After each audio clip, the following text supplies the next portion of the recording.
That sound. Remember that sound. 18 years later, the same city that made that sound is going to make a completely different one. The distance between those two sounds is the entire story of Reggie Miller. June 22, 1987. The Indiana Pacers used the 11th pick in the NBA draft to select Reggie Miller from UCLA. The crowd in Indiana booed. They wanted Steve Alford, the hometown hero. They did not want this skinny kid from Riverside, California. They did not know yet what they had. It was not the first time Reggie Miller had been underestimated. It would not be the last. He found a way to make them remember his name. Doubt goes in. Daggers come out. This is the story of the forgotten assassin. The man Indiana booed and then begged to stay forever. Reggie Miller was born on August 24, 1965, in Riverside, California. Medicine said, this child may never walk normally. Hip deformities at birth. He wore those braces until he was 5. Then they came off, and he made up for every hour he had spent in them. The Miller household was not normal. His father Saul was a military man and jazz musician. His brother Darryl, a Major League Baseball catcher. His sister Tammy played college volleyball. And his older sister, Cheryl Dean Miller, was one of the greatest basketball players ever lived. Growing up in that backyard, Reggie played one-on-one against Cheryl every single day. And every single day, she destroyed him. Cheryl blocked everything he threw at her. Jump shots, layups, anything with a normal arc. So Reggie found a way that worked only for him. He learned to shoot with the highest arc in basketball. A rainbow, not to be pretty, to get it over Cheryl. That shot, developed in a backyard to beat his sister, would one day silence the biggest arena in the world. Cheryl Miller was better. She always would be. But Reggie Miller found his solution anyway. That backyard was his first arena. His sister was his first rival. And losing to her every day was the best thing that ever happened to him. He said that at his Hall of Fame induction. Not as a courtesy, as a fact. The man who would terrorize Madison Square Garden. By 1993, Reggie Miller had spent 6 years turning himself into a bona fide scoring threat.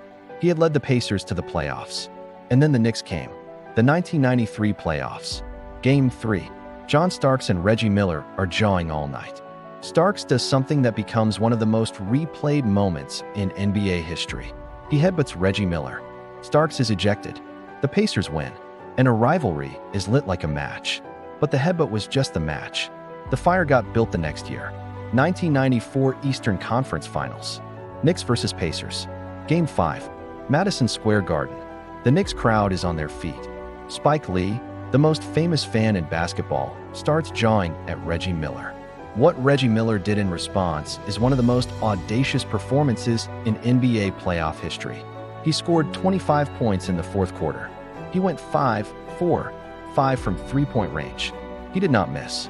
And after every single shot, he turned to Spike Lee and made the choke sign.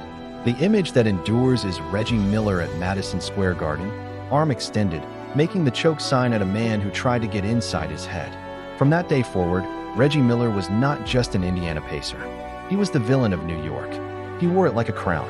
Here is the setup. The Knicks lead 105-99. 18.7 seconds remain. The game is over. Except it isn't. Miller gets the ball.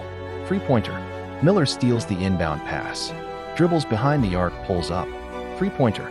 Sam Mitchell fouls John Starks. Starks misses both. Patrick Ewing, offensive rebound. Misses. Miller grabs the rebound. Drawn foul with 7.5 seconds left. 2 free throws. Both in. 107-105. Indiana wins. 8 points. 8.9 seconds. Madison Square Garden. Reggie Miller. 8.9 seconds. The most precise number in basketball history. He screamed all the way to the locker room. For himself. Because this man, who had been booed on draft night, who had been taunted by Spike Lee, had just done the most impossible thing in the history of Madison Square Garden. In 8.9 seconds. It wasn't one series. It was 6 separate playoff meetings across 8 years. The 1990s Eastern Conference playoffs were the Reggie Miller show. Larry Bird coached Indiana from 1997 to 2000. Under Bird, Miller became something beyond just a shooter. He became a system. The entire Pacers offense was designed around his ability to get open off screens, to hold the ball 1 second longer than anyone could stand. Defenders said guarding him was like guarding a ghost. He was always moving, always running, always one step ahead. Van Gundy said that not as a compliment.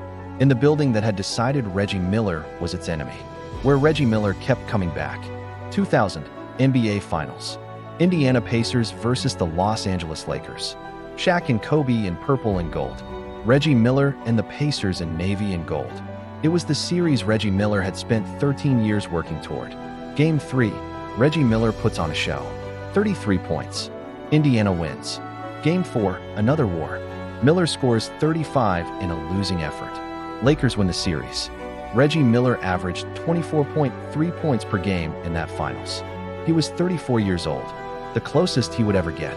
And here is the truth about that finals loss. It does not diminish anything. May 19, 2005. The Pacers lose. Reggie Miller walks off the court at Conseco Fieldhouse for the last time. He scores 27 points. At 39 years old. And then something happens that almost never happens in sports. Larry Brown, the Pistons coach, calls a timeout. Not for strategy. He calls it so that Indiana can hear itself. The crowd that had booed him on draft night in 1987 stood for minutes. The same people, the same city, 18 years between those two sounds. Brown later said, "I wanted him to hear that. He deserved that." From everyone who has ever watched him play. Miller played his entire 18-year career for one team. He never left. Not for more money. Not for a better chance at a ring. He was Indiana's. A month later, Cheryl Miller reported the news on national television. She cried on air, "I'm going to put the ball down now. I'm done." The world forgot Reggie Miller in the way the world forgets players who didn't win the ring. But here is what the trivia question forgets to ask. He developed his shot to get it over his Hall of Fame sister. That shot became the most feared weapon in clutch basketball for a decade. He played for one team his entire career.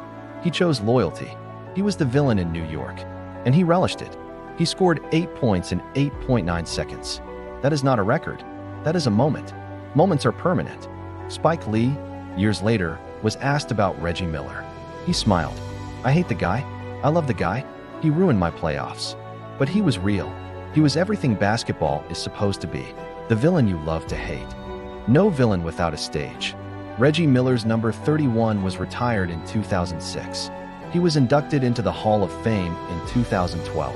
He was named to the NBA 75th anniversary team. He never won a championship. He is not forgotten. Legacy is not only what you win. Legacy is the size of the stage you made your moments on, and whether those moments still make people feel something decades later. In Indiana, they feel pride. In New York, they feel something too.